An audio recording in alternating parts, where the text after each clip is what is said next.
Want more Marvel? Digging DC? Looking for the latest in nerd news? We got it all and more. This is Distance Nerding. We're talking about anything pop culture, movies, music, food, wrestling, whatever you're nerding out on, we want to talk about it. The Distance Nerding podcast celebrates all things you nerd out on. More nerd news, less nerd negativity. Each week, join Young Phil and John Mez 5000 as they discuss what's new in the nerd world and get your voice heard in the Facebook group, The Distance Nerdington Post. Grab some tacos, hold on to your butts, and strap in for the ride. You are now listening to Distance Nerding. Hey! What is up, everybody? What's going on, guys? What's up, Sith Lord? Ooh. Nothing makes a saber better than a Ripper blade on top.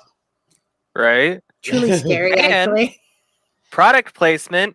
We at Kyber Cave do sell Ripper blades. And Some of in these are actually limited edition because Gary Ripper no longer makes them.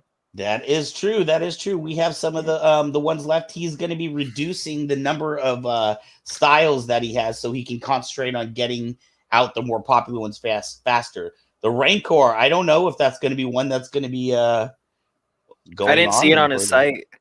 Oh, you can get exclusive here at Kyber Cave. Oh my gosh, everybody, this has been such an exciting week. So much stuff has happened like in this last week. I can't even barely stay on top of it all.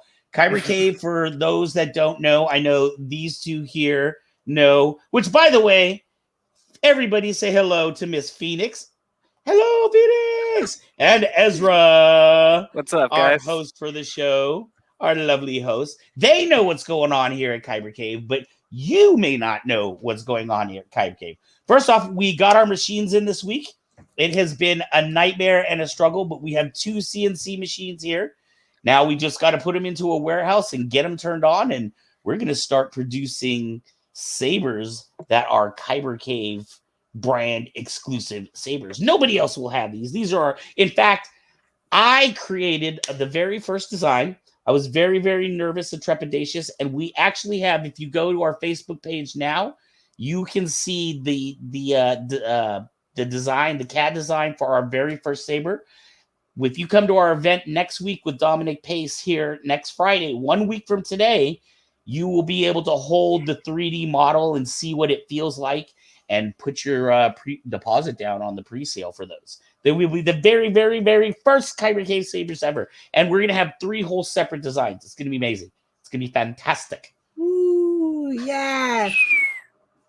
I really like. I've just bought my first one, and I'm ready for a second already. That's what happens. Tattoos Sabers. and lightsabers are exactly the same. Once you buy one, it's like a second to your second. Yeah. Pretty much. Sabers are like a drug, dude. That's why I have 2 hands, right? Right. Well, and you know what? The nice thing about sabers is that if you really get into sabers and collecting and all the accessories and gadgets and crystal chambers, you won't have money for drugs. So you won't have to worry about being a drug addict. Get your You will not. Get your kids hooked on sabers. I don't even know if I recommend that. All right. Okay. I'm going to have to ask for your guys' help. I can't see who just said hello because my eyes are not working. Antoine Dorm. Antoine, what's up? Thank you for tuning into Kyber Cave. We have a fantastic show as always. This is our leader. Oh, that's the other big thing. So we've got what happens. Ezra, why don't you tell them what happens a week from today? So a week from today, we have Kyber Cave's event. It's Dominic Pace. He will be here. He will be. You can explain it better than I can. We are going to have cosplay. We will have demonstrations. We will have competitions. We will have getaways. Who loves getting a saber and winning a saber? Who loves getting our t-shirts and merch and all sorts of toys? An arcade game. We are giving away an arcade game. You guys are you're missing the lead here. Yeah. We're giving away Street Fighter arcade game. Although I guess with the release of Mortal Kombat, that would have been more appropriate, huh? But forget that. That one's going home with me. And I do want to say that we do also have a VIP option. So you can come in Star Wars costume, Yes. and you get in for free. Who is it that says they can't wait for KyberCon down there? I can't read this, guys. You guys have to read this stuff off. Gino D'Angelo. Gino, yes, come in costume and it's free. If you are coming in any Star Wars themed costume, and you know what, you don't have to be exact. This is not Rebel Legion, this is not 501st. We're not going to be checking for measurements at the door. If you just kind of look like somebody who could live in the Star Wars universe, we are going to let you in for free. If you're under the age of 10, we are going to let you in for free. Go ahead. What were you going to say? Wear a Wookiee mask and we'll let you in. Or a Yoda mask. Right. For some people, you don't even have to, just don't shave and you could look like a Wookiee, maybe. I don't know. just tell us that you are Han Solo and Chewbacca's love child, and we'll let you in. Woo-hoo! Who says, is that Mike says that they'll be there for Dominic Pace? Yeah, Mike Leon. So Mike, we're gonna have we're gonna have Dominic Pace here. He will be doing the autographs, but we're also gonna have him doing a panel session, just like if you were to go to a con. So for about 30 minutes, he's gonna get up with the microphone, talk about his experiences on the set of The Mandalorian, as well as other movies that he's done. We have a VIP package that we're selling that includes a T-shirt for the event, chopsticks, stickers, a tote bag. It lets you get to the front of the line so that you only have a 5-minute wait to meet Dominic, as opposed to having to wait in line. Because of COVID and restrictions, we are going to be limiting the number of people inside at any given time. And also, when Dominic does his panel, we're going to limit the room to only 40 people inside. We're going to set up a speaker outside so that people can still see him through the windows and hear him. But for the VIP pass, if you have the VIP pass, you'll be allowed to be inside with Dominic. So, and there's other things in there too. I think there's a keychain. Shane, we have a comment from Shane that he's he's technically bounding. Come bounding. Bound for us. Please. Bound for us. Please. Yeah. I know that there is, let's just keep it real. There's some stuff going on where people in certain groups, the Rebel Legion and 501st, were asked not to come in costume, specifically people that are in those groups. However, they didn't say anything about not coming out of costume or as a similar-ish character. Bounding is perfect. Like I said, if you just look like you could belong somewhere in the Star Wars, we're really not that harsh. And I'm going to be honest with you. Do you know why we're even charging $5? It's only for the adults that aren't dressed up. But do you know why we're charging $5? To pay for Dominic's hotel room. We have a lot of maintenance costs that come with doing this event, as always. So it really helps the store, and it always helps everything, because we are a small organization that tries to do a lot of outreach for the community. So it helps us keep doing that and keep helping you guys. In fact, I was watching just before this, Rebel Cause Lancaster had a video that they were doing. They are a homeless shelter in Lancaster, and they had a video that was running. And so one of the cool things that Dominic is doing is he is giving 15% of anything he sells. So he'll be selling his autographs, but 15% of anything that he sells, he's giving back to the stores as part of his tour to help out the smaller communities, which is fantastic. What Kyber Cave is doing is we're donating our 15% to Rebel Cause Lancaster. So whatever money is raised through Dominic through this event is actually going to a homeless shelter somewhere on the East Coast. Yeah. We also have a couple questions. What time is it? It is from 5 to 9 p.m. Here at the Kyber Cave. And also, where can you get the VIP for Dominic? Where can we get the VIP for Dominic? Just direct message us through the Kyber Cave page here, and we will get you taken care of. Your name will go on a list, so as soon as you come up with your guest, you'll be ushered up to the front-ish of the line. You'll still have like 5 minutes to wait, because each person will get like 1 minute with Dominic. And then, but 5 minutes is a lot better than the line down the block. That is sure to happen. Oh yeah. I do also want to say that, what was I going to say? I lost my train of thought.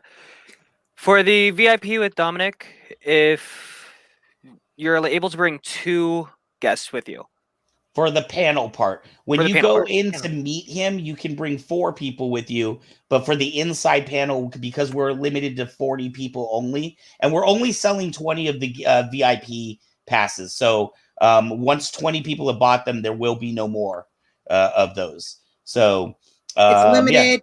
Come on, guys, get it, because like this, it really helps.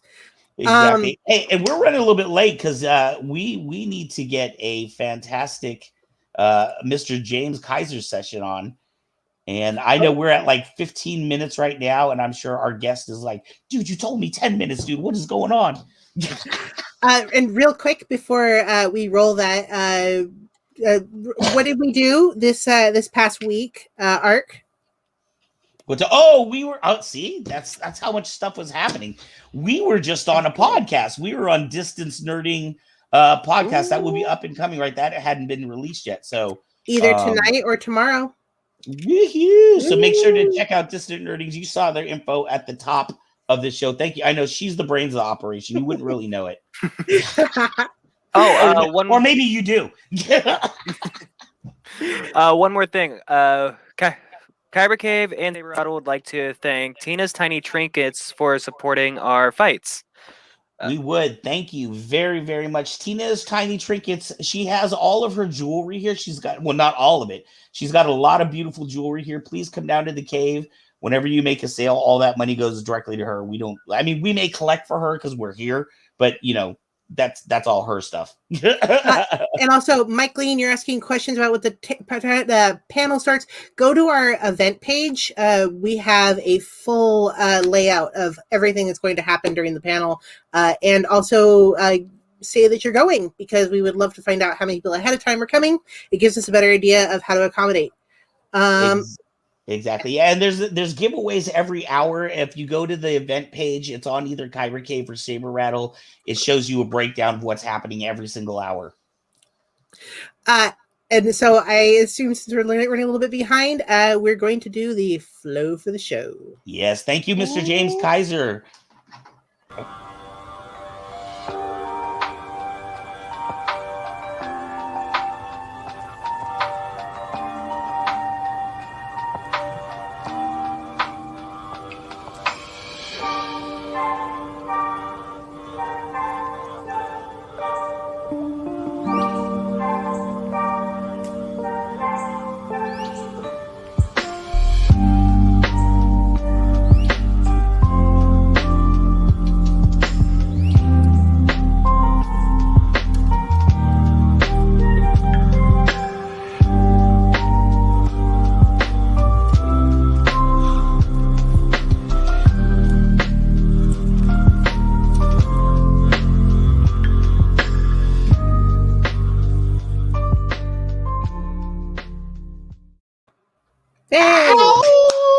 That was amazing. Oh my gosh. Dude, the cinematography on that blows me away. That was Mark Todd, y'all. Make sure to check out Mark Todd on Instagram at Mark Does the Things. Yeah. That's all one word. Mark Does the Things. Incredible. Woohoo!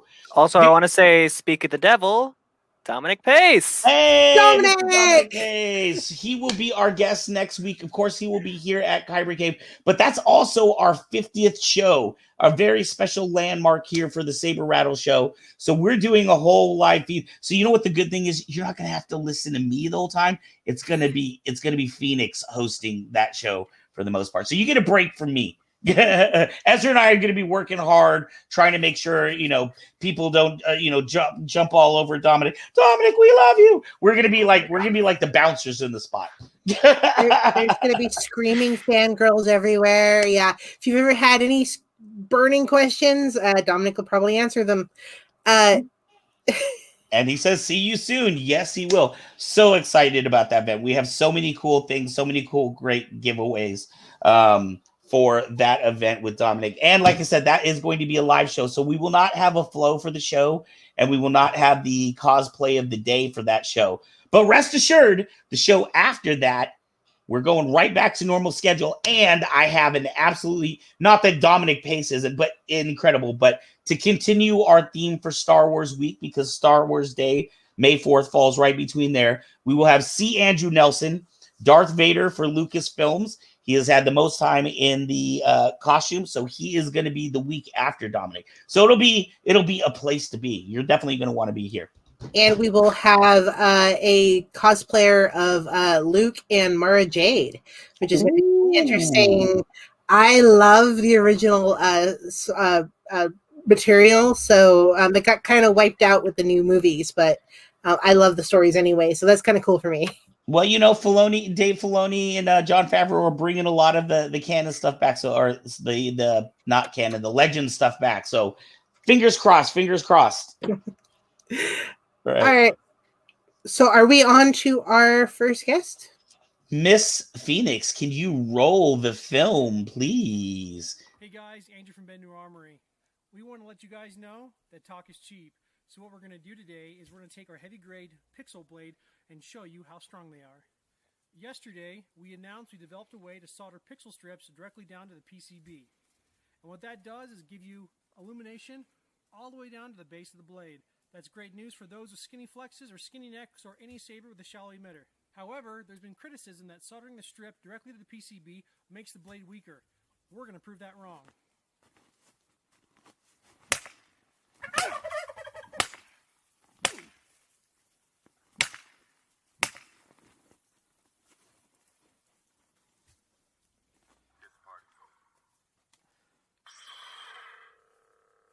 Speaks for itself. Woohoo! That definitely spoke for itself. With no further ado, please give it up to Mr. Andrew Woods. How's it going? Beautiful. How are you doing tonight? I'm doing well. Thank you for asking. Oh, man. First off, I need to apologize to you. I don't know where. It's been a crazy couple of weeks, but somewhere like on the posters, I told our producer the wrong name, and somehow it came out Andrew Bendu of Bendu Armories. And then just today I realized, wait, isn't it Andrew Woods? So I want to give you a big apology for that one. Oh, no problem at all. Wow. Well, that was an amazing video. We got to start there, man.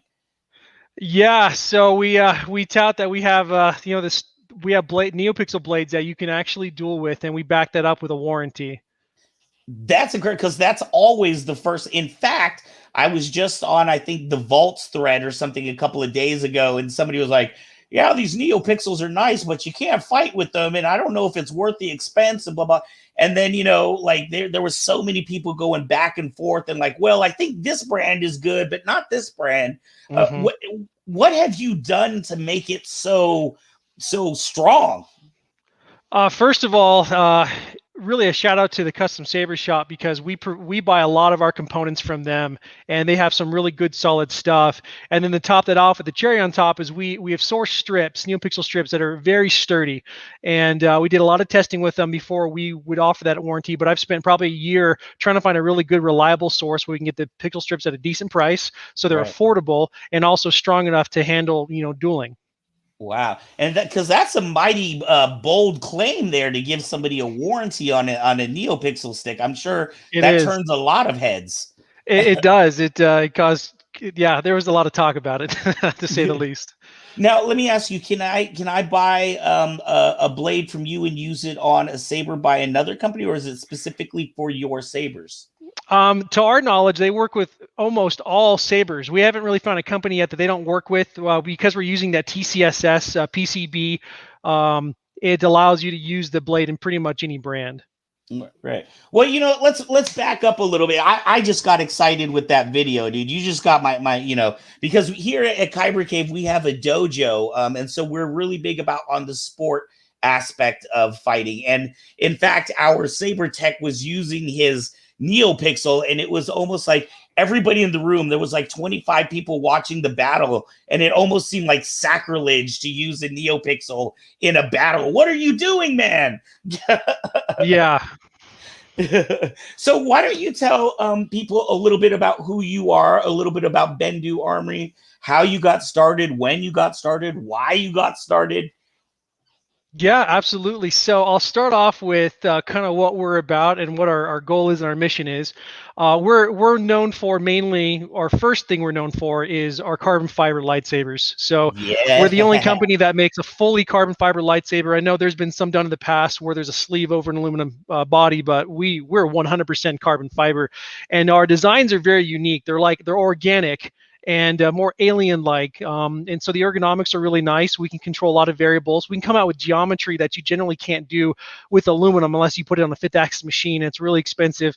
And then on top of that, I mean, you have all the, I mean, huge, vast materials out there, engineering materials that you can put on there to have, you know, copper colors and gold colors and different types of weaves. And so it's a pretty cool system. And then the other thing that we kind of prize ourselves on is we can swap our sleeves out. So you can have your chassis, it's an electronics chassis, and you can go from any design that we have with that chassis. So you buy the chassis one time and you can buy sleeves, and they're inexpensive compared to buying a whole new other lightsaber, and you can swap them into Wow. other designs. And now That's so recently we came cool. out with the saber staff. And so if you want to go from a staff to a shoto to, you know, a two-hander, you can do that without breaking the bank.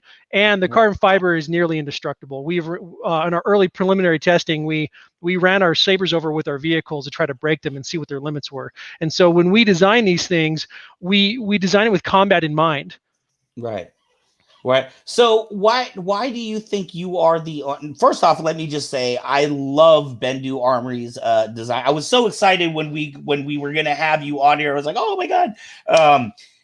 Because your sabers are so distinctive. If I were to see 100 sabers in a pile, visually your saber is gonna stand out amongst the other ones. And it's not just the fact that it's carbon fiber, which is, you know, gorgeous just by itself, but your designs are very different. Your curve hilt, in particular, is one that I feel like is very different from other offerings out on the market.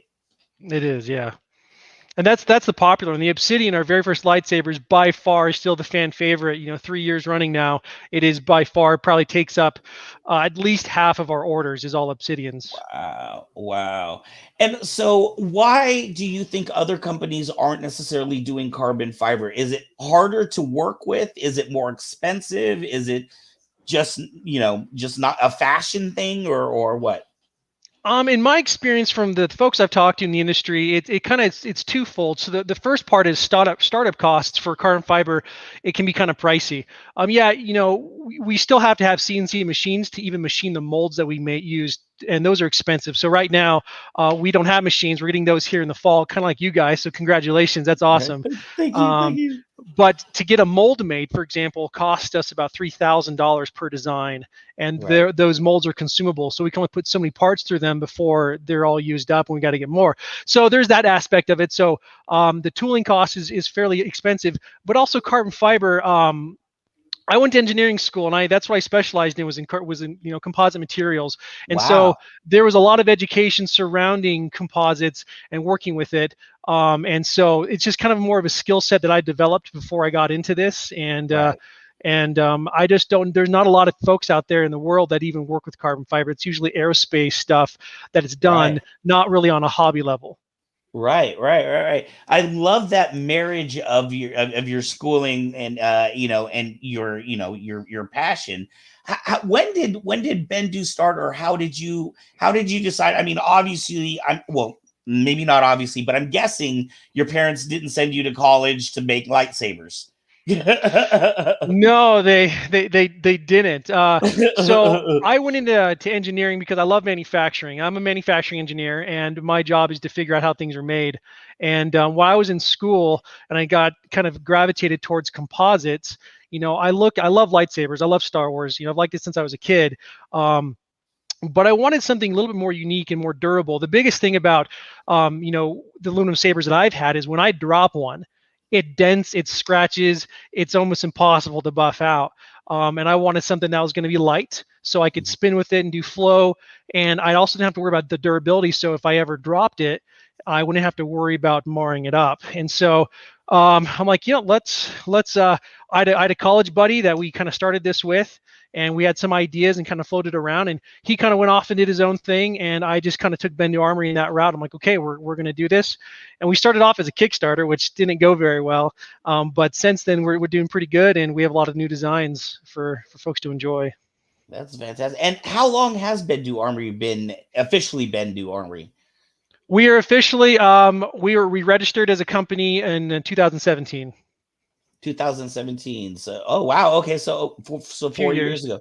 So, and when you first started, did you said you were working with your friend, you came up with some designs and you tried the Kickstarter, but that didn't, go as you thought. Was that discouraging for you? Did you feel like maybe this wasn't going to work the way you thought, or maybe people don't like my design or something, or what? How was that in the beginning? Yeah, it was really discouraging because I looked at the other Saber companies who did Kickstarters and I thought, okay, maybe crowdfunding would be a good way to get our name out there. And I saw how well they did. What I was ignorant to was some of the problems surrounding Kickstarter and how a lot of folks are gun shy about it. And so that kind of crashed and burned. It was kind of a rude awakening for me. And then also, we did a lot of this in secret. I didn't want, when you're coming up with a new product, you don't want people to kind of know what you're doing. So you kind of keep it secret. And so I developed it for about a year before I released anything.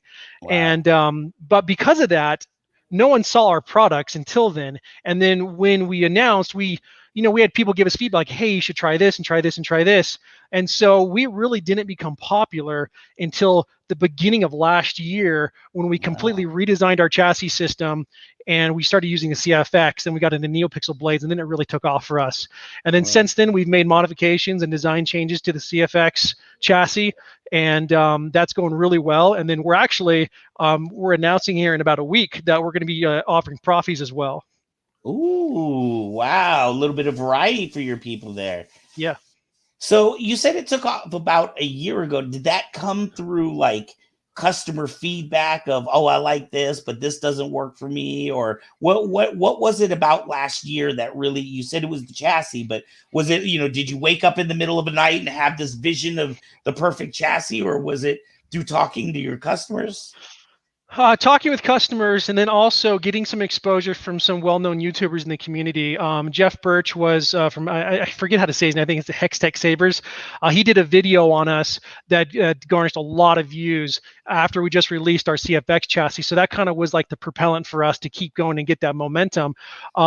But the main thing that we found, that we were using the Nano Biscotti V4 in the beginning, and at our price point, it was a little out of reach for folks, and they wanted more features for the price. And at that time, it's hard because you're new and you don't have a lot of capital to buy enough inventory to get that price down. And we've been able to do that now. Yes, bulk pricing is important.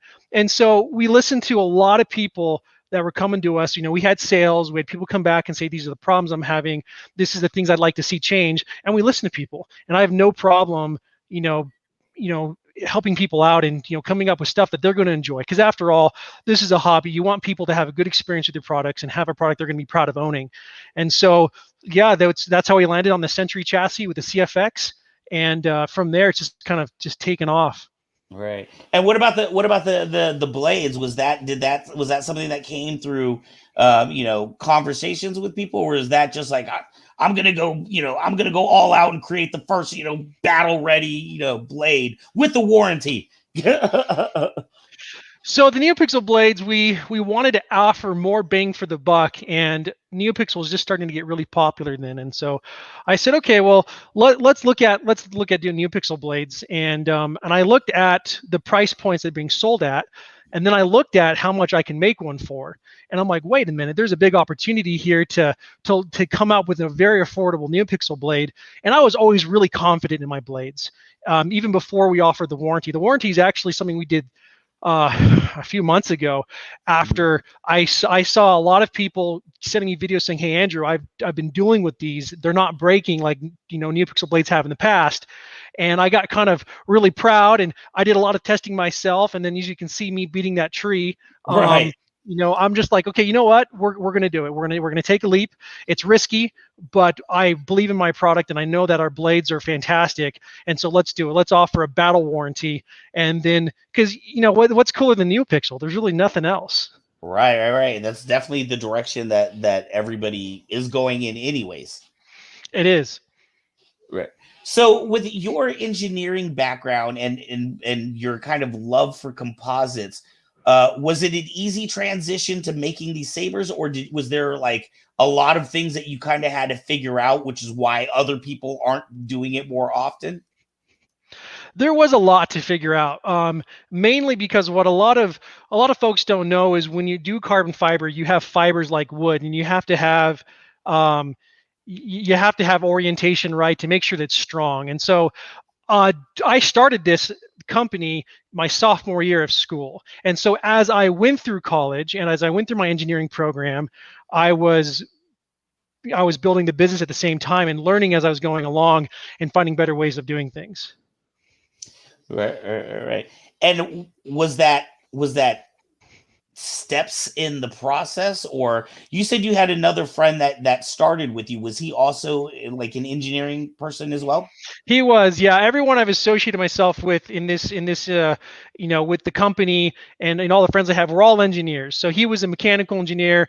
I did manufacturing. My wife's a mechanical engineer, and she works with us. One of my professors who ended up jumping on board with this, he's a chemical engineer. And all my employees are engineers, all three of them. I got 3 employees right now. We have two manufacturing engineers and another mechanical. And so when you have that much engineering around, it just kind of you learn how to do things a lot better and a lot easier. And yeah.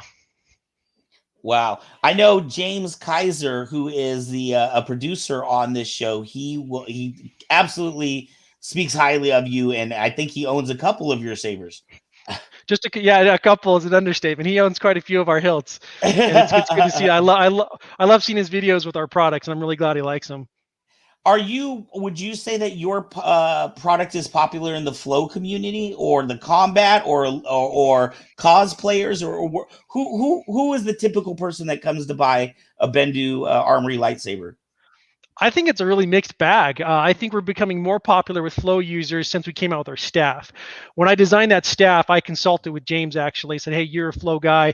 I want to make sure that if we're going to make a staff, I want people to spin with it. I want people to do Flow." And so we consulted with him, and we made that staff, and that's becoming pretty popular now with a lot of the Flow users. The problem that we have though with our sabers is because they're so light, and we have a steel emitter in towards the front, our balance has kind of shifted more forward, and so some of the combat fighters, take issue with that, and I totally understand. So what we've done recently, and we'll be announcing it officially here as soon as the order comes, but we're taking the speaker mounts that are originally made out of Delrin, and we're swapping that out for brass, and that acts as a counterweight while also holding the speaker. And we sent James one, and he did some testing on it, and he did Flow with one of our hilts, and it blew my mind because I've always wanted to see our sabers, be used with Flow because their ergonomics just makes it easier. They're smooth, they're organic, and so they're not going to catch on anything. And so, yeah, we're trying to cater. I'm trying to push, to help with the Flow community. We're trying to come up with stuff that looks really cool and durable because, with you're doing Flow, you're going to drop stuff. So hopefully with the counterweight, we can do that. We also we're a sponsor of TSL as well. We like TSL a lot, and that's also what we're trying to do is trying to balance our sabers out a lot with that brass. And so, but to answer your question, it's really a mixed bag. A lot of folks they see our designs and they just like Pokemon. They want to collect them all, and that's great. Right. Really quickly, not to jump off, but somebody down here in the comments, and I don't know if you can see the comments too, but someone asked, "Do you ship to Europe?" We ship worldwide. Yeah, it's any country that allow us to ship to them. Yep. Wow. Anywhere. How was that feeling for you the first time you shipped out of the United States? Oh, it felt so good, I'll tell you, as a business owner and seeing that people from outside the States, because outside the United States, we're so remote. There's no like advertising that we targeted over there. But for folks, over in Europe or Australia, I mean, we've hit almost every country that I can think of. And so cool.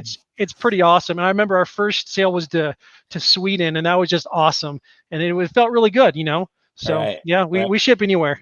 Now, how does somebody from Sweden find out about your saber and decide, you know what, I'm going to put some money down and try those Americans out? I think it was Ludosport. When we first started, we had a studio in the States that really liked our stuff, and there was a Ludosport Academy. And I think that we sent them some sabers to test out for us, do some destructive testing, and see how they like fighting with it. And I don't know exactly, but I would assume that media reached other people in that community, and then it just kind of spread from there. Wow, that's great. So now you said that I believe you said it was called the Obsidian was your first design. Correct. Yep. So your first design was the curved hilt, which is pretty ambitious. Is a curved hilt seems to be something that a lot of people are afraid to take on, even with experience. It is. The great thing about carbon fiber though is curved hilts are cake. They're very easy to do, just because of the method in which they're manufactured. And so that's the one great thing about the carbon fibers. You can do curved hilts, and it's not that big of a deal. And you can get even crazier with the curved. We have two new Shotos that were released earlier a few months ago.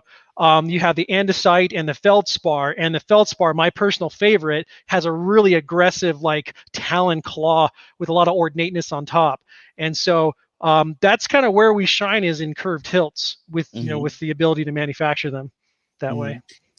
And did you go into this thinking, I'm going to start with curved hilts and I'm going to dominate that industry, and then once I go from there, I'm going to try other designs? Or how did you figure out what would be your first one that you would be your flagship, what you would be known for? Well, I really like the Dooku sabers a lot. I liked curved type of sabers, and so we started with that. And from there, I said, okay, well, curved sabers are cool, but I not everyone is going to enjoy a curved saber. It's a taste thing. And so the next one we did was the radium, and that is a two-handed, a cylinder type of saber with a flat 90-degree pommel on it. And then after that, we did the Shotos, and then we did the staff. And so I'm trying to really hit on every kind of genre of sabers as I can, so there's something for everybody to enjoy. Right. You don't happen to have any laying around there, do you? I do actually. Give me 2 seconds. I'll step off over here. I have one that's not finished yet. We're doing some machining on it, but let me grab that. All right. Ooh, I'm so excited. So this weave, we actually discontinued for a while because there were some issues with the resin turning yellow, and it's really tough to make. But this is our Obsidian. It's the data. It's white. And there's the honeycomb in there. And because we're using a white and there's such a contrast between the two, it's really, you can see the defects a lot better on them. And there's going to be variations in the carbon fiber sabers. They're all 100% unique because you're doing bladder molding. Things can move around under pressure. And so the white one was just really hard to nail down. And I'm kind of a stickler for quality. And I really don't like sending things out that don't meet my standards. And so, but this is one of them that we got in the works that we're sending to customers. One of the last ones to get it. Right. If you could hold that up again and hold it kind of parallel to the camera. Yeah, there we go. What I want people to see is the hilt on there. It's very, very unique. And you can see it's a slight bend there, but it's enough. That's so gorgeous. And also the curves as well in your gray designs. A lot of sabers you see, they're very straight lines and very linear, but that feels like a much more organic looking saber. Oh my goodness, look at that. That's the feldspar. That's my baby. I love that design so much. Oh, that is absolutely amazing. Now is that carbon fiber underneath, or is that wood, or what? It is. So with carbon fiber, you're going to have your unidirectional material, and that's your reinforcement. That's the stuff that's solid black. All this black you see on the outside, it's all unidirectional carbon fiber, and unidirectional means all the fibers are running one direction. Okay. But then you have what's called the money layer that goes on the outside, and that's the cosmetic piece. And then that's what we change up. So that one you're showing right now is the forged one. And what I did was I chopped up pieces of unidirectional. I laid them in a random pattern. So it looks, I don't know. It's cool looking. How to describe it. That one right there is, I'm sorry, go ahead. No, please. Sorry. Go ahead. No worries. So that's the red Kevlar. So that's actually, the black on there is carbon, and then the red is actually dyed Kevlar. We use a lot of really cool engineering composites like Xylon, Inegra, Ecoa, which is that flax fiber that you saw that gives it the appearance of wood. I've actually been experimenting with other materials. There's the radium right there in the Ecoa. That is beautiful. That's that second design that we did. I love the artistry to your sabers. They're not just combat worthy sabers. They are truly pieces of works of art. And some of your designs feel so alien, like they do actually come from another planet or something like that.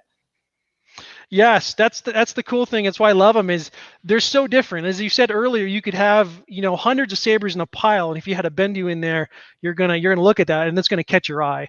And I wanted folks to look at this thing and be like, "This is so cool." Not a lot of people have the opportunity to own a piece of something that's carbon fiber, because generally it's fairly expensive. Like in the automotive industry, bicycles, that stuff is really expensive stuff, and so I wanted someone to be able to take their lightsaber home and wanted to show it to as many people as they could. I want them to be excited and proud owner of something that's, that's durable, it's artistic, it's different, and it's carbon fiber. I mean, it doesn't get cooler than that. Right. Now, in the beginning, by having something that's obviously so unique and set apart from, what anybody else is going to see if they look up lightsabers on the internet, were people into that, or did you have to like turn them on to that? Like, did people automatically go, "Oh, I love it, it's so different," or like, "Oh my God, it's so different, I don't like it"?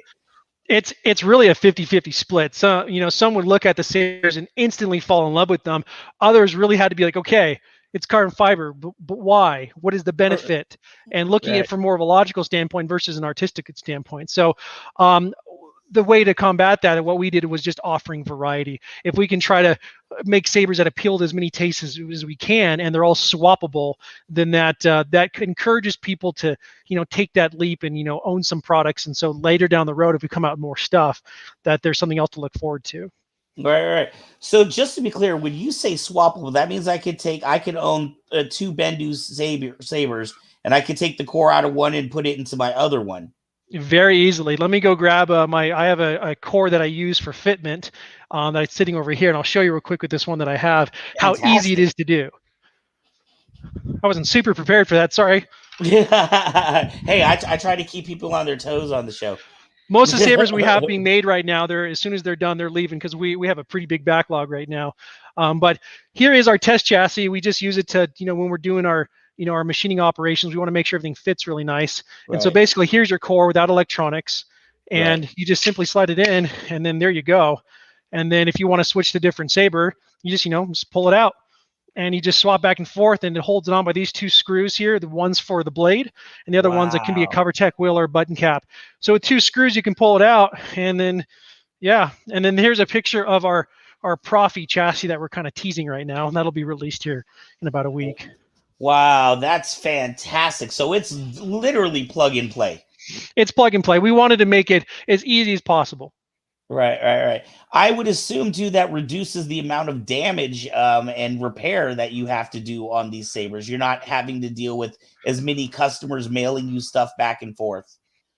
Correct. It's very rare that we get a warranty claim on one of our sabers. Blades are a little bit more common because, folks will knock tips off and things like that. And sometimes a NeoPixel blade has, issues, and we always take care of them.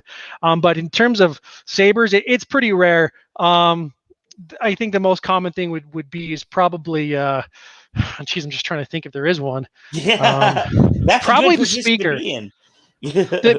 Probably the speaker. Speakers are tough, right? Because they're taking a lot of brunt of force there, and trying to keep them retained into their speaker mount. It was a challenge for a while, but we've tightened up our tolerances a little bit to make it a little bit better. But yeah, that's really the weakest link. Would probably be the speaker coming off. But as I said, we've rectified that since. Right. Now, when you were first getting out there, what were you going to cons and showing off your sabers? Were you going to the TSL fight groups and trying to put them into people's hands? How were you really kind of building the name for yourself in an industry? Let's face it, there are a lot of saber companies out there. How did you really differentiate? I can speak the language, I promise. It was really tough. Because I was an engineering student, I had no life. I was trying to build a business. I have a family, and I didn't really have time to go to a lot of cons and things like that as much as I wanted to. Now we're in a better position. I've been done with school for a while, so I'll probably, when COVID clears up, we'll probably go to a lot.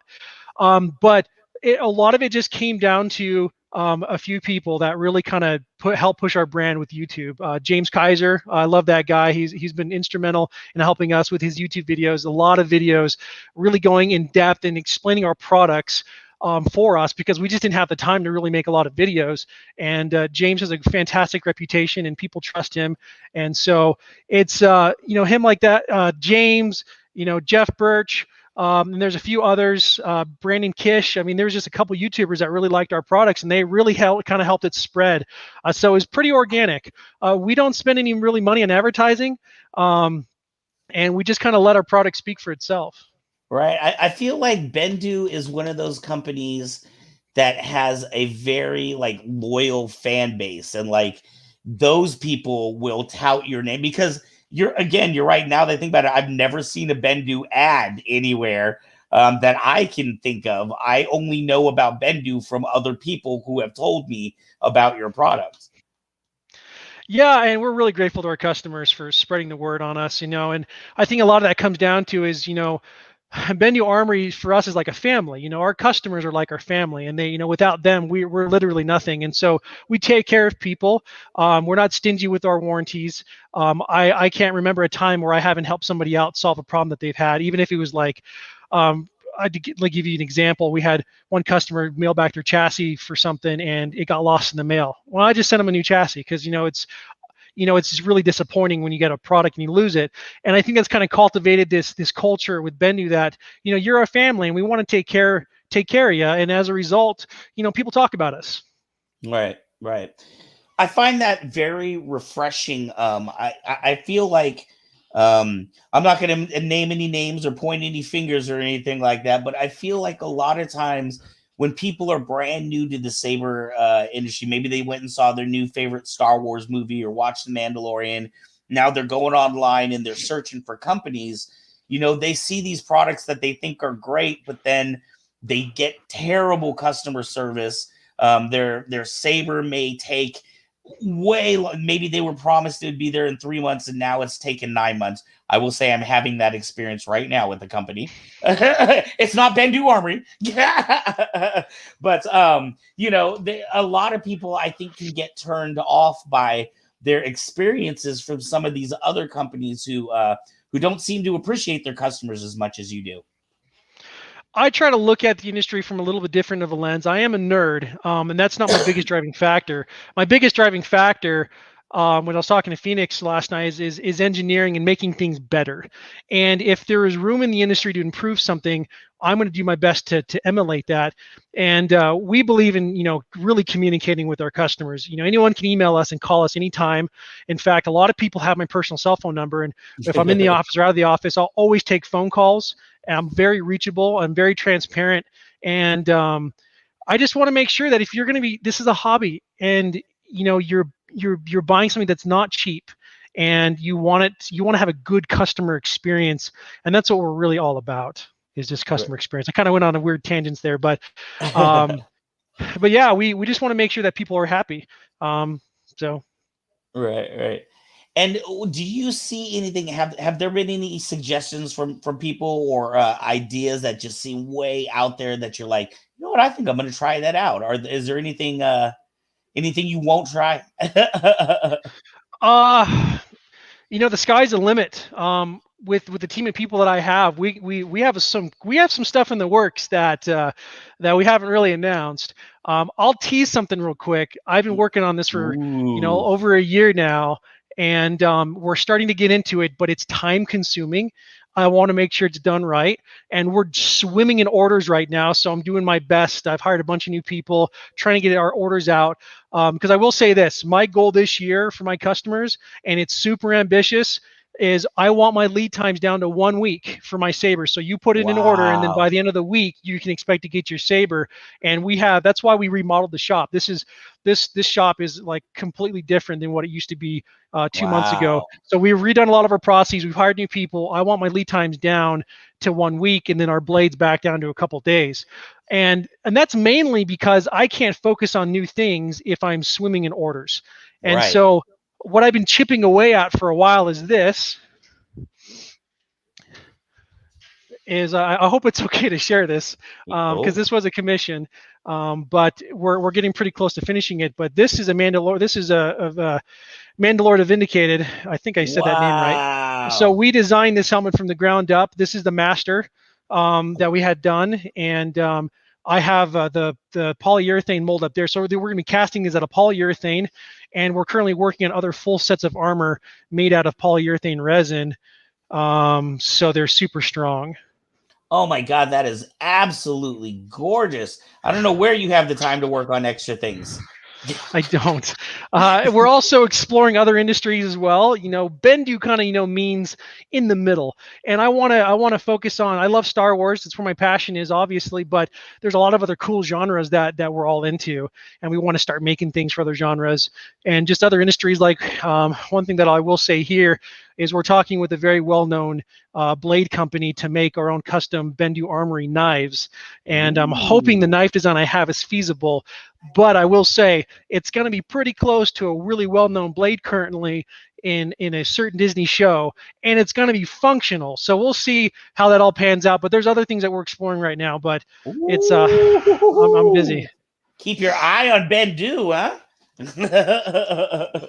Hey, so now let me ask you, going forward, so you are known for the carbon fiber look. Is that something that until the day Bendu is done making sabers, we are always going to have kind of that feel to it? Or are you going to explore other things, or is that kind of your trademark thing? In terms of like doing aluminum sabers. Right. The carbon fiber that you do now, you have that on every design, right? Correct. We did do a run though of aluminum Ahsokas that were interchangeable with the same chassis. Those weren't very popular in the beginning, but then the next season of Clone Wars came out, and Ahsoka became popular again. And then we did a really small limited run of them because we weren't sure how it was going to go, and we sold out of them. And we still get messages to this day asking us to do another run of Ahsokas. But it's hard for us. We really shine at carbon fiber, and that's what we're good at. And so, but I'll never say, okay, this is off limits. We're never going to try this. Well, I'll try anything. I'll try to get anything to work. That's just what I do, is I figure out how to solve problems. And there's a cool design. I'm going to peek over here real quick. Let's see if I have it in this box. It doesn't look like I don't, but I've been working on a couple designs with aluminum that allow us to change the look of the emitter while using the original emitter. So there's some cool things that we have in the works. Right. It must be like, for somebody who was a fan of Star Wars growing up and being a kid, it must be like being in a playground to be an engineer and to have your own workshop and go, what am I going to work on today? Yeah, and really, it's kind of sated me in terms of like wanting to make stuff and to experiment. Because this is my life. I'm here. I work 60 hours a week, and I'm just fully engrossed in this. And being able to make nerd stuff and to really kind of get into all the fantasy stuff, and then but also satisfy that need to create is really it's really rewarding, and it's been great. Right. You got the perfect balance going on there. That is absolutely fantastic. Well, what should now that we're coming out of quarantine and we're starting to get back to life as normal, what should your fans expect from Bendu in the next year or two? Better lead times, more designs. This is our goal. So, like I said, I wanted to get our lead times down to 1 week, and that's very ambitious. Yes, but sir. The biggest thing for us to really take it up to the next level is we need our own machines. And so I'm prepared this fall to purchase a lathe and a mill, full-size machines for this shop. It's also why I renovated. I actually had to pour new concrete and have it reinforced to handle the weight. But if we can get our own machines, then instead of it costing us thousands of dollars to make a new design, it's going to cost us a couple $100 in aluminum. And then that way we can all of a sudden go from, 5 designs in probably less than 6 months to 20 different designs, and then really kind of get crazy with the designs and kind of take more risks, right? And we'll create something, we'll make a mold for it, and we really don't know if it's going to work out until it does. Luckily, we've had enough foresight to see, okay, well, these are the problems we might have and to mitigate those. But we've had to restrain ourselves a little bit in some of the designs. So now when that happens, we'll be able to really just kind of take off and do some crazy stuff. Although another thing to look forward to, I'm converting our staff into a saber pike. I've had a lot of folks ask me for that. What we're going to do is we're going to have we're going to take one side of the emitter for the staff, and we're going to have a carbon fiber tube. So it's extremely strong and rigid, and basically you're going to stick the staff onto there. Then you can have like a DP blade that we sell, a shorter NeoPixel blade, or just a normal, in-hill LED. and basically you can go from a staff to a pike whenever you want, or a contact blade. I'm trying to think what else. More designs, lower lead times. That is assuming we survive the board shortage, and so yeah, that is a big issue right now in the saber industry. yeah, and what we're going to do is, if we do run out of boards, we obviously have enough for our current orders, and we have enough reserves to weather this. My goal is that if we do run out of boards, we're going to really get into the whole empty kit kind of setup, where we'll provide everything to you except for the board at a lot more discounted price. And so, when the shortage does come back up, people can just plug and play, and they have a saber ready to go. That is excellent. That is beautiful thinking ahead. I absolutely love it. Well, Andrew, I want to before we get ready and wrap up here, can you let people know if they want to get a Bendu Armory saber? Maybe they want to get one of those helmets one day. How can people find you? Where can people contact you or see your stuff? We at benduarmory.com. That's our main store right there. It's our storefront, and then we're on Facebook. Just type in Bendu Armory, you'll find us, and same thing with Instagram. Excellent. Well, Andrew, I so much want to thank you for being on with us tonight. I am jealous of your workshop. It is absolutely beautiful. Thank you. James talks about your sabers, so I can't wait to get to go play with some of his sabers before I can have my own Bendu. If you want some demos, he has a collection. Yeah, I'm sure he does.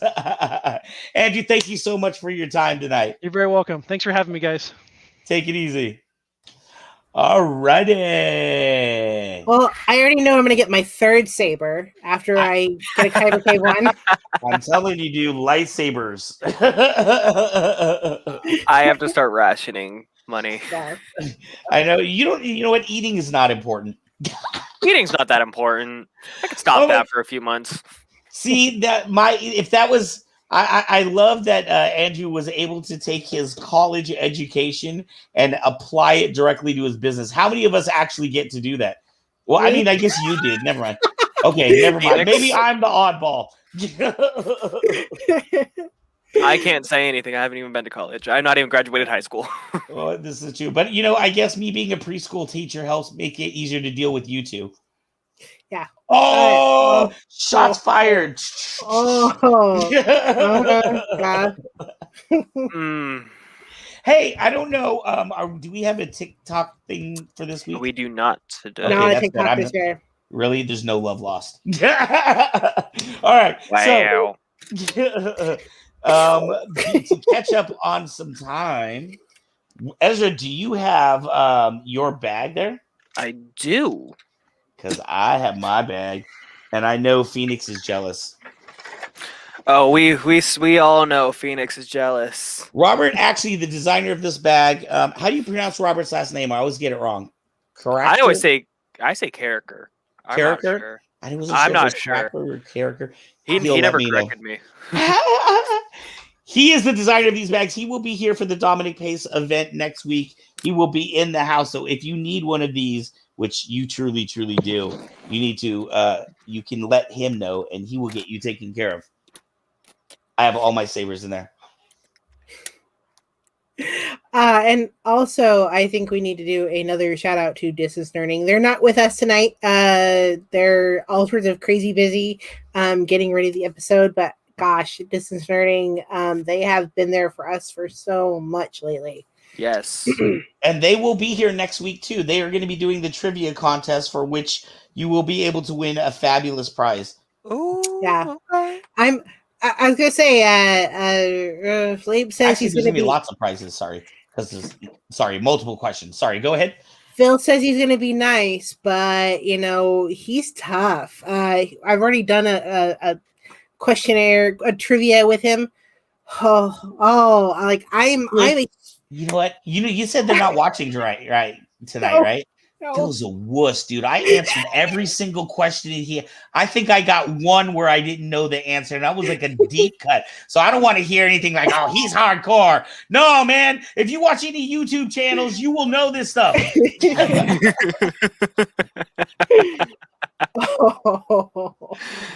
All right, so I think are we ready to get into our final segment here and catch up on a little bit of time here? We are. I am excited about our final segment because it's somebody that you and I both know together, but like separately.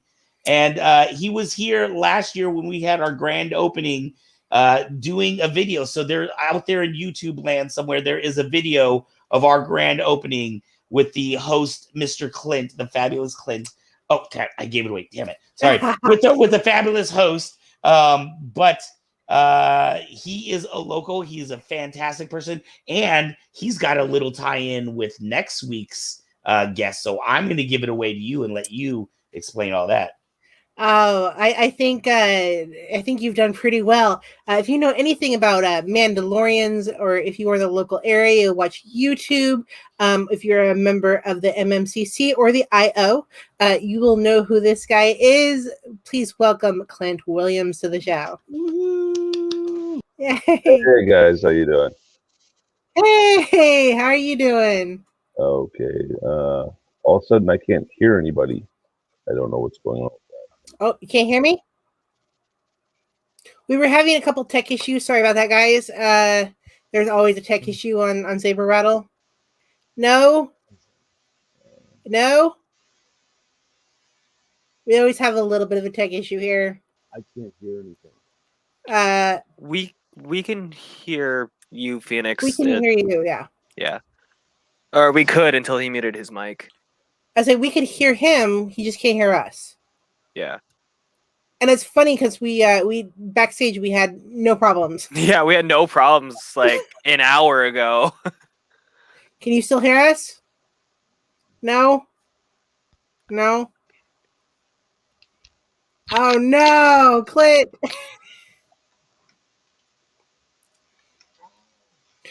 I think I'll talk a little bit. Let me see. I can't hear. I'll talk a little bit about Clint while he's struggling to get the audio going. Clint is the West Coast leader of IO, or Imperial Outlanders, which I myself am a member. And actually, he's been a awesome guidance figuring out how to make Mandalorian armor, which is really difficult if you've seen any one of our shows. Yeah, sorry about that, guys. Oh no. Let's see.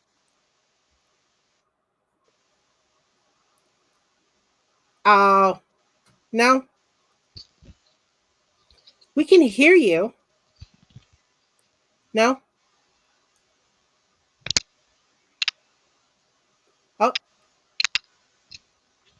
Can you hear me? At all? Can you hear me? No, we can't hear you. Nope, we can't hear you now. Can you hear me now? Now we can. Oh, We can hear you.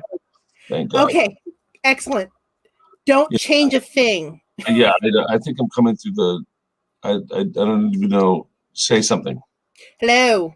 Okay, yeah, you're coming through my native speakers on my computer. I don't care. That works. The wireless ones gave up the ghost. Sorry about that. It's exciting when you have dead air, isn't it? It's like producers, they love that. You know, we finally get you on the show. We're gonna give you a chance to shine. You know, I was gonna say I've been so excited about having you on the show, and the film gods hate me, so you know. No. How it works. Me. I'm sure it's me.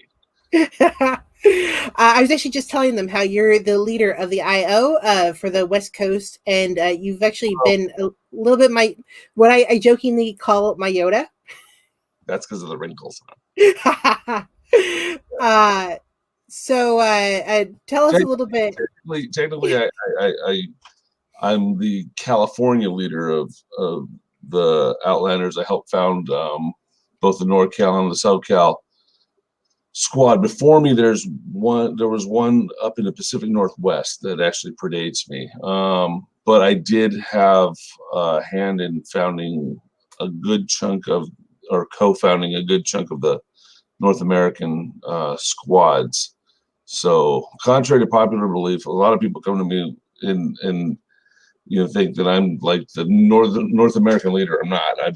I'm mainly, my job is largely logistics and support. I do a lot of recruiting, but in NorCal, Scott and Mary Earl are my co-leaders, and they really do most of the heavy lifting in NorCal. And Terry down in SoCal, also a great guy, and he handles that. Yeah, that's now see, that's an example of one of the logos that I designed.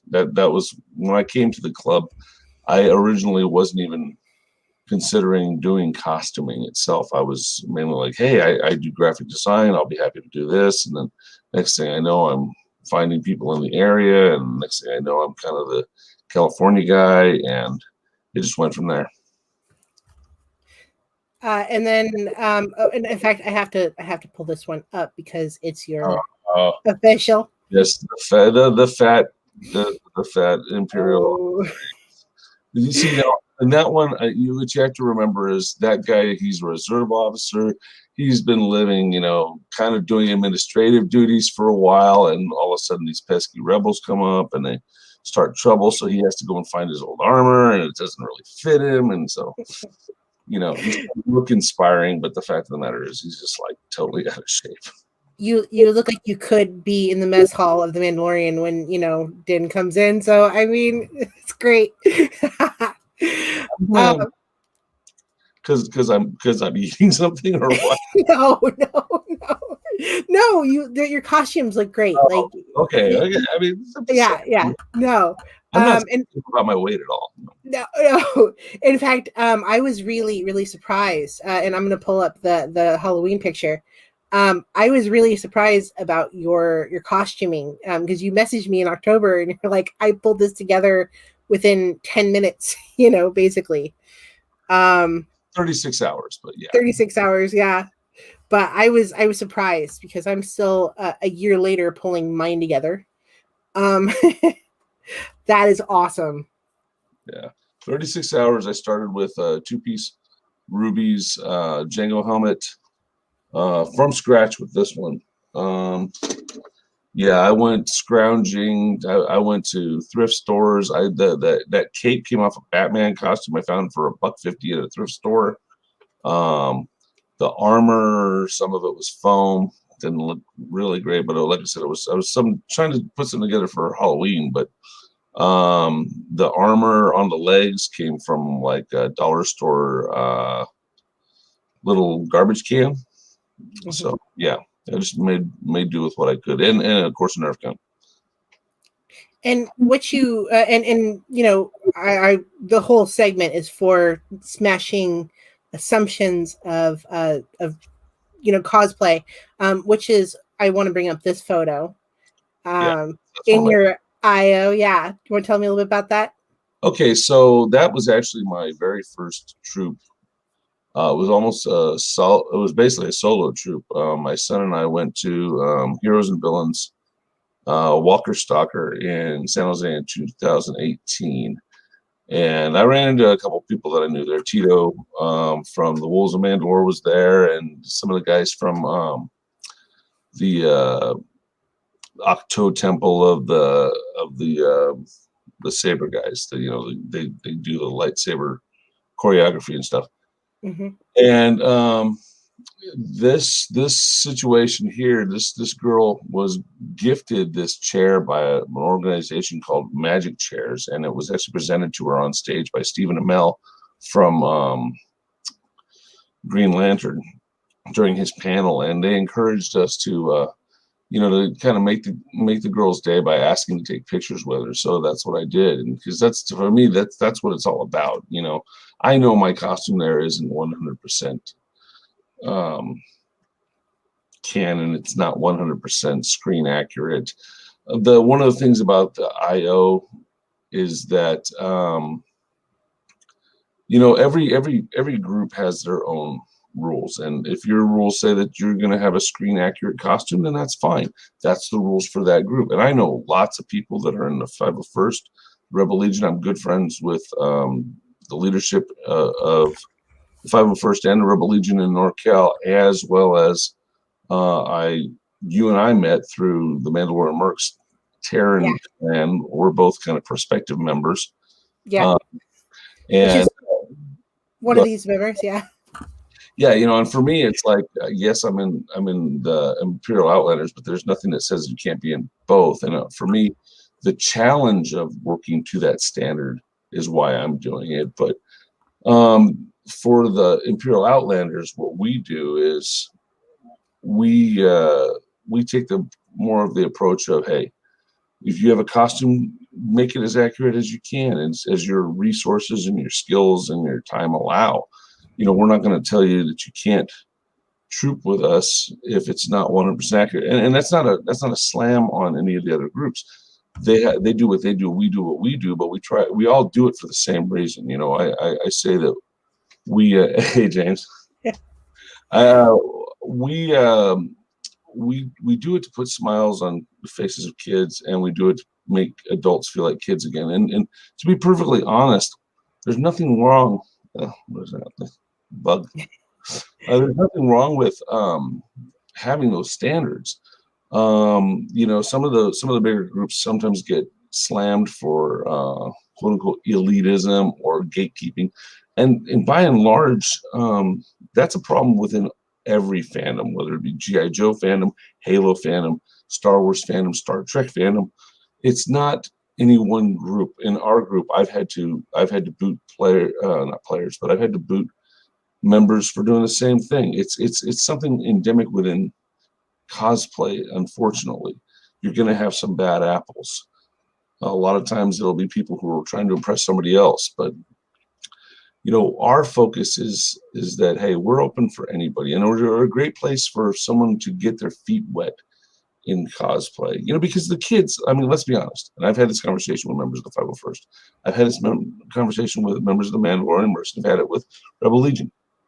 The vast majority of fans out there, their mind fills in the blanks of whatever your deficit is on that costume. They're not going to know that Stormtrooper has a New Hope helmet, but he's wearing the Empire Strikes Back variant armor, and the hand plates are from the Return of the Jedi. They're not going to see that. They're going to say, that's a Stormtrooper.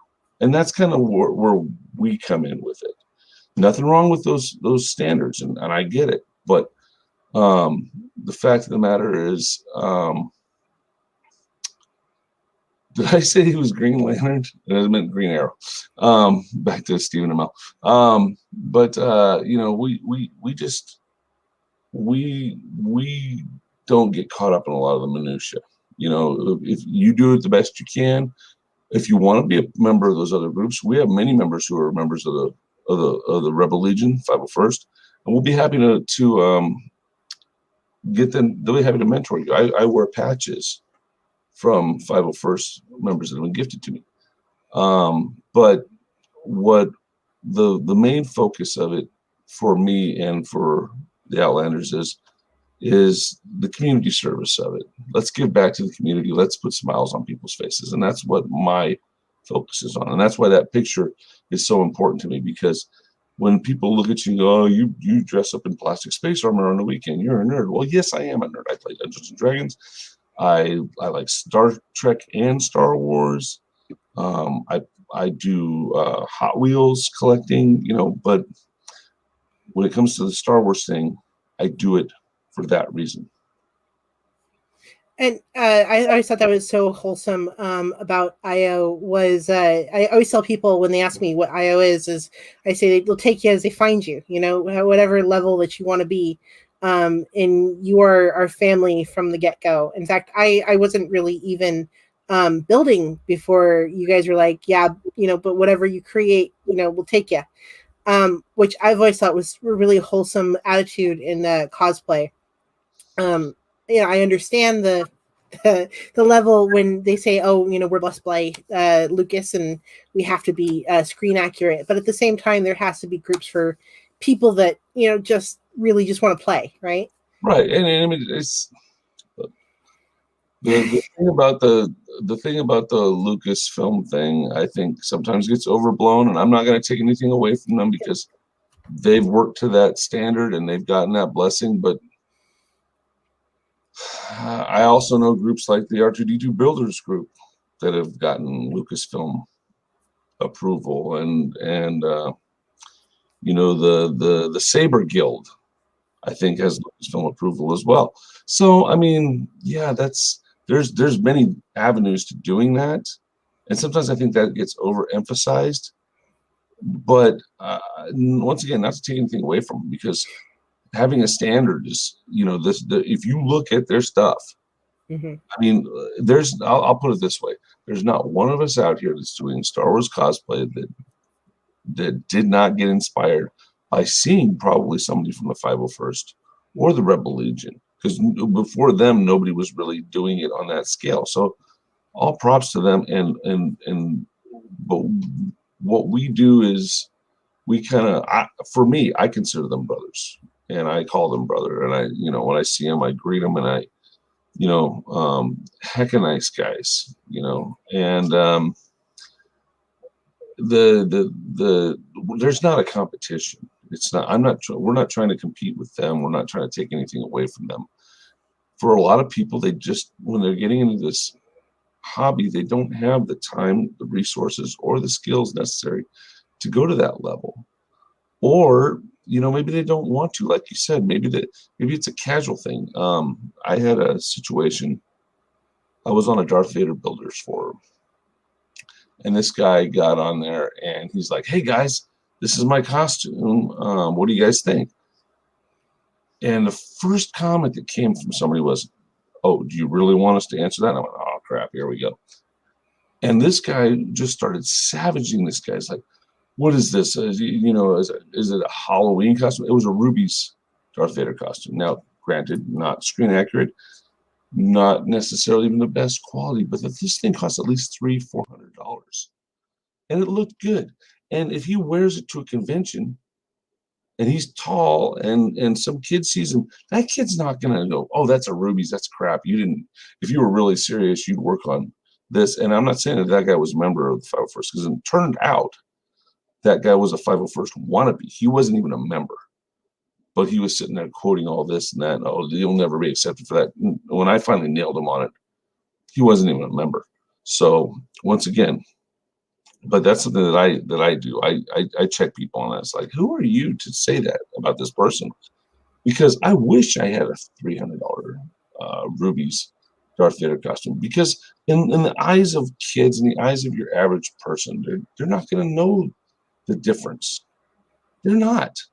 I mean, like I said, the standards are fine, but let's not forget what we're doing. We're adults who play dress up in plastic armor, space costumes. Let's not take ourselves so seriously. Yeah. I've actually said to people, I was like, there's always going to be somebody that's going to look down on you, even the 501st, right? There's going to be people that go, "Oh, they're nerds too." So, here's a fact, and you can ask people in the 501st. There are people in the 501st who have seen members of the 501st and didn't know that they were from a different garrison. And there have been times when sometimes people will say, "Hey, that's not approvable." It's not the group, okay? It's not the 501st. It's not the Mandomarks. It's not Rebel Legion. There are bad apples in almost any organization, and I call it revenge of the nerds. And here's what happens. Yeah. You got picked on because you played with Star Wars figures in 6th grade, and you played Dungeons and Dragons in 7th grade, and you were a Star Wars nerd, and you had all the books and everything like that, and then you found out, I can be part of this larger organization where all of a sudden it's cool to be a nerd. And you know what? They have really strict rules. So if I can meet that standard, then I can turn around and crap on other people. Yeah. No, as nerds, we're supposed to stand up for the other nerds, right? What happens sometimes, little psychology background, is that those people that get victimized, all they can think of is, well, now I can pick on somebody and I can make myself feel bad. And that's a problem with toxic fandom. That is not a 501st issue. That is not a Rebel Legion issue. It's not a Mandomarks issue. It's not an Imperial Outlanders issue. And yet, all of us have to be vigilant to root that out. I think you're right, because it's everywhere, right? It's on the boards. It's people who don't even belong to groups. So. And it gives the fandom a bad name. I'll give you a perfect example, and this one breaks my heart. Kelly Marie Tran. Yeah. she was so. Hey, what's up? Paisley. Kelly Marie Tran was so happy to be part of Star Wars. And look, I'm not a fan of Rian Johnson or the second sequel movie. I mean, let's face it though. If Star Wars puts out a movie of Obi-Wan Kenobi mowing his front yard on Tatooine, I will watch it. Okay, it's still Star Wars. It's like pizza. You know, even when it's not great, it's still pretty good. Even when it's pineapple. Don't start with no, but the thing is that she was so excited, and two of our members, Terry Campbell and his wife, were at Scum and Villainy in LA because they're Southern California. They were in costume. I have the picture somewhere. I just didn't send it to you. She was there. They didn't recognize her because her hair was long. She was wearing glasses, and she took a picture with them and she put it up on her Instagram. And she was like, you could see the joy on her face. That like, I have found my tribe. And a week later, she quit all social media because of the way she was treated. And that to me is a big problem. You know, I know some people. My problem with the Rian Johnson movie is not the social, quote unquote, social justice warrior stuff. It's not the empowerment. It's not the why do we have to have a subplot where they go off over to here? I mean, look, Star Wars should be representative of the larger fan group. China is one of the biggest markets out there. So to have an Asian person in it, number one, you should anyway, because before that, the only Asian kind of representation was somewhat kind of messed up with the Nemoidians, with kind of a caricature of like, you know, the Japanese bad guys in World War II movies. Yeah. And Lucasfilm got called out on that. So having an Asian person just makes sense. Plus, and people are like, well, what about the whole thing? Well, why'd they have to go over to the look? China's communist. Okay. They were appealing to some of that sensitivity because they went and showed an industrial capitalist society, which was playing both sides of the thing and corrupting and that. And so, you know, when BB-8 shoots all the coins at the person, that was symbolic. Yeah. Okay. Granted, they want to sell the thing in China. Now, I have some problems with the Chinese Communist Party and some of their okay. But I understand why a lot of movies have those kind of subplots. Movies, well, why do they got to do that? And people are like, oh, the social justice warriors. Let me ask you this, and this is something I said on a video before. People talk about social justice warriors like it's a bad thing. What do you want to be? You want to be a social injustice warrior? Yeah. You want to not advocate for people to be treated fairly. Now, granted, there are some people that go too far. Mm-hmm. Yeah, I'm a fairly liberal person. I don't like this whole talking points thing sometimes. I'm not trying to get too political, but I'm talking about cancel culture and things like this. Yeah. You know, that goes both ways. It just depends on which side of the aisle you're on. Star Wars has always been, I don't care what anybody says. Fans need to realize this. I've been a fan since 1977. I saw it 17 times in the theaters. My parents were not good parenting. They would drop me off on Saturday at 11 o'clock and pick me up at 6 o'clock because they knew I'd go watch Star Wars 3 times. 1970s babysitting, yeah. Yeah, and the thing is, Star Wars has always been social commentary. It has. So the idea that Rian Johnson brought something new, or Kathleen Kennedy brought something new. The problem with Rian Johnson that I have is that he completely took what was set up in the first movie and just completely crapped all over it and threw it out the window, literally threw the lightsaber over the cliff. I had a problem with that. And I had a problem with how he and Kathleen Kennedy got down in the mud and made things worse. Yeah. That's my issue. It wasn't, quite frankly, it wasn't that well written of a movie. But that has nothing to do with Kelly Marie Tran. Kelly Marie Tran was given a part, she played a part, and she got shafted in the third movie, quite honestly. So did the guy who played Finn. I'm drawing a blank right now. Although we've had a recent a showing of the pilot in The Mandalorian, which is a nice representation. Oh, yeah.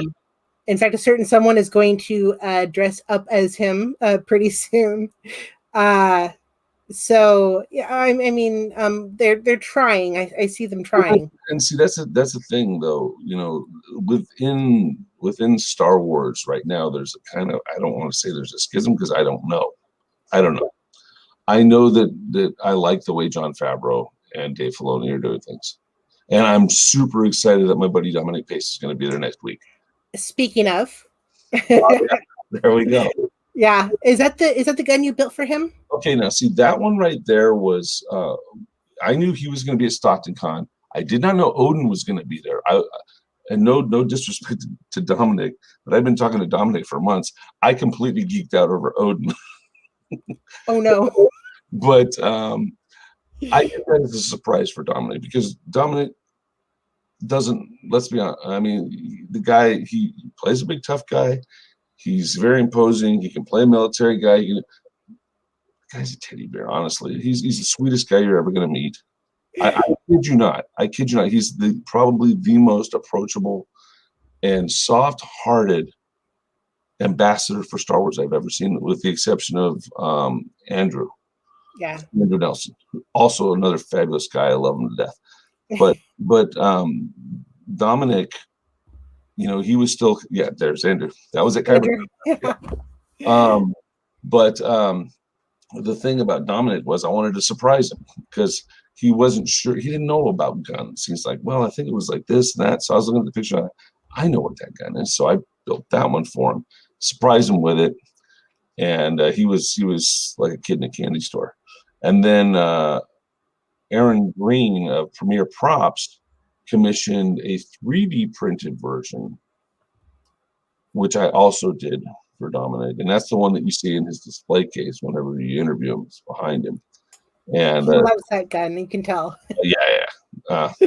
I still have one. I still have one I haven't built. But that one's mine.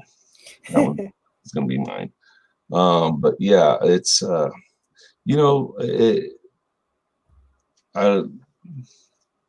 Star Wars means so much to so many different people. And what most people don't realize is that the people that are involved in it, some of them are, oh, it's just a job. For some of them, like Dominic, like even Dave Filoni, they're fans. They're fans first. And, this idea that some group of, I'm not going to, millennials, but, I've had conversations on the internet with people who like, they just get really way far out in the weeds. And I'm like, who are you people? I said, I've been a fan since I saw it in the drive-in, in one of those shag vans in the 70s. Okay. And tell me, it's don't sit there and now all of a sudden think you're going to speak for Star Wars. Star Wars belongs to everybody. Star Wars absolutely belongs to everybody. And I will, if you're on Facebook and Star Wars groups, you've probably seen comments by me because I don't put up with people bullying other people. Yeah. Whether it be for their sexuality, their gender identity, their politics, their race, or their cosplay. Yeah. Nobody has a right to run somebody down. That's not my values. That's why I'm a part of because I believe in our mission statement. I believe that we can do. If I have time for one more story, I don't know if I do or not. Go ahead. Probably make it 2 minutes, but we're running a little over. One of the proudest things I ever did was there was a kid named Ben over in England, and it actually made CNN. This kid, he is autistic, and his mother had invited like 30 people to come to his birthday. Nobody showed up. The kid was heartbroken. So for his next birthday, she put a thing out on Facebook and says, hey, can people send cards and stuff like that? Well, myself and Zen Ong over in England and a few other people got together, and within 24 hours, we had people there in costume at his party. We had a certificate that I created here. I sent somebody over there who printed it up over there and then presented it to him. We presented him with a stormtrooper helmet, completely made the kids' day, made the local news, made the international news. The following year, we went one better and we gave him a complete set of stormtrooper armor. Oh. Now, that's just for one kid. And you might say, well, what about everybody else? Look, I can't fix things for everybody else. But for that one kid to get over that heartbreak of what had happened before, that's why I'm a member of the Imperial Outlanders. That pretty much did it for me at that point. I'm like, I'm all in at this point. So that's very wholesome. In fact, that's why we have this show, to call people to and show people that are an example, but to call people that to do good works and show that costumers are not just a bunch of weird adults that dress up. Yeah, we're weird. We're pretty weird. To show that we're not just a bunch of adults that dress up and run around and do nothing, and we have jobs and we try to do good, which is why I love IO, and which is why I wanted you on. Also because you're just kind of a cool guy, Clint. I wish we had a full hour to talk about all the stuff that you do, your YouTube channel, all the work you do is really quite amazing. Well, I appreciate that. Yeah, for anybody who's interested, you can check me out as Imperious Quartermaster on Facebook. I've got about 350 followers there. I wish they were all subscribed to my YouTube channel. They're not, but I haven't. This past year has been a little rough with the pandemic. I haven't posted as much as I'd like to. I haven't been able to be at events. Matter of fact, the very last event that I took part in was KyberCon last year, and I just want to give a shout out to Ark. Thank you for this. Ark. This was a lightsaber hilt that he gifted to me for use in a $20 lightsaber hilt build challenge, which I did not win. But I'm going to be bringing this with me at his request to the KyberCon festivities next week. For anybody who wants to see it, I think he wants to see it. But yeah, KyberCon has a special place in my heart right now, because you guys are local. I love what you're doing. Also, shout out to the distance nerding guys. Yes, I am a part of that. I will continue to claim that. Yes, I am kind of like the third wheel on that little outfit. Anytime you guys want me on, let me know. Yeah. But I love what they're doing. Those guys are great, and it's a little embarrassing because they treat me like I'm somebody important, and I just go, guys, what are you doing? But hey, I'll take it. But if I start acting like a diva, just let me know, because you're gonna be a big head. But that's the thing. I don't really consider myself to be any type of a celebrity, because I'm just not. I have been fortunate to get to know some people, and I know that those connections have sometimes helped out you guys with putting you in touch with people for guests and stuff like that. And I'm happy to do that. But that's just once again, I'm just been fortunate to come into contact with people through the organization, and I'm really looking forward to seeing everybody next week, and I'm hoping that I can be there right at 5. I'll probably leave here around 3:00, but I'm really looking forward to it. Come and party with us, and yeah. I know that you're like trying to ease off on the pizza and stuff. But they're a great pizza place, like just a block up the street from where you guys are. Oh yeah. There's a. Is that Annie's or something? Yeah, it's fantastic. It's like, but yeah, no, we'll have a good time. I'm looking forward to hanging out with Dominic and seeing him, and of course he's bringing his oldest son. So him. Is anybody else going to be there? I can't officially name anyone since Dominic is our main star, but you never know. Yeah, no. I totally get that. No, but I'm definitely, I'm definitely looking forward to seeing him. Like I said, you're the nicest guy. You're never going to meet a nicer guy. And I'm not going to go into any of the stuff that happened this week, other than to say that I consider Dominic to be one of the best ambassadors for Star Wars that I've ever seen. There's, the man has a heart of gold. He goes out there, he makes sure that he's there and present for every fan. Mm-hmm. I've seen him personally get on, I called him and said, "Hey man, there's this guy I heard about, he's sick, he's sick. Can you go ahead and send him a message?" And he'll do it. There's celebrities that charge money for that. He doesn't do that. I can call him on the phone and he's like, "Hey Clint, how you doing? What's going on?" If he's busy, he's busy. He'll tell me. But yeah, no, everybody, I'm encouraging you.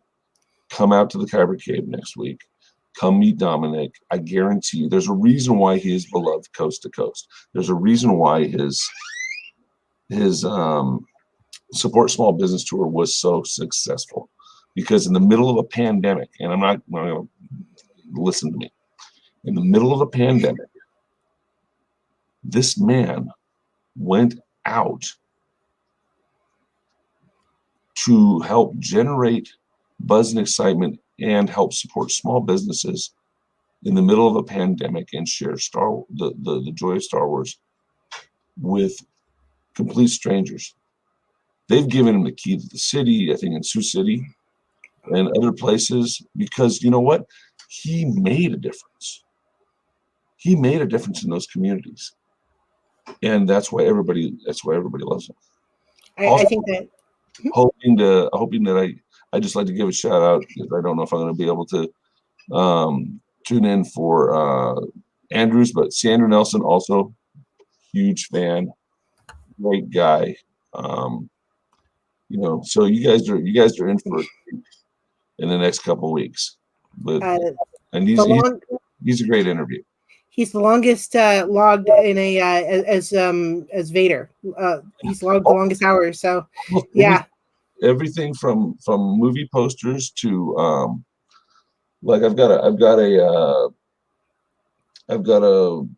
a puzzle that my wife and I put together on the wall. I guarantee that's Andrew in there. Anything that you see in print media that has Darth Vader reaching out, like how's he do it, like this, like that? That's probably him. And another really sweet guy. And I was gonna say he was like the Vader of my childhood, which is gonna be so cool when I get to meet him. So yeah, I really appreciate you having me on. Okay. Thank you so much. I know we ran out of time, but there's just so much. We love hearing from you.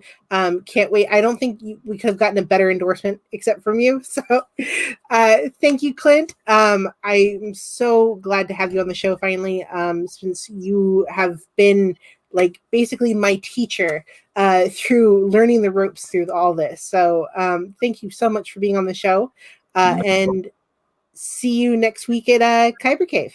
Yeah, absolutely. I'll be there. Have a good night, Clint. You too. Woohoo! Hey, we ran a little over. Yeah. Hey, you know what? I want to say really quickly before anything else, I'm personally offended. Pineapple does belong on pizza. It does. Absolutely does. It is. Anyways, we are running a little bit late, so I want to get this wrapped up really quick. I want to thank all of the special guests that we've had tonight. As always, we've had an incredible show. Our special guest, Mr. Andrew Woods, not Andrew Bendu, Andrew Woods of Bendu Armory. I also want to thank Mark Todd. Make sure to check him out at Instagram's Mark Does the Things. And of course, Mr. Clint Williams, who will be here live at KyberCon next week with Dominic Pace and our 50th show and lots of giveaways. And we're doing pre-orders on Kyber Cave's first line of lightsabers. Ooh. So they will be out there and you can own your very own Kyber Cave lightsaber. Also, for you at home watching, cannot come to Kyber Cave, but we will be doing a giveaway on the show. So pay attention to details, guys, because I will be giving some gifts away. So watch closely. I always all I get can scared say. when I hear giveaways because that means it's costing me more money. But that's okay. We love our fans here at Kyber Cave. All right, y'all. I want to say thank you to everybody. Please tune in next week. Dominic Pace, fantastic show. And I'm going to try to line it up. Our show starts at 7. He'll be doing autographs at that time. Phoenix will be running around talking to people. There's a demonstration that'll be going on by some of our local choreographers and fighters here. But at 7:30, we are going to be doing a panel with Dominic Pace, so you will get to hear about his experiences on The Mandalorian. That'll be a fantastic show for next week. Yeah, I can't definitely. wait. Yeah. Beautiful. So everybody out there, have a safe week. Go have fun. I'm out of here to go watch Mortal Kombat. Hoo-yah! I already watched it. It's amazing. I'm gonna watch it now. All right, Ezra. All right, Phoenix. I will talk to you guys later. I love you guys.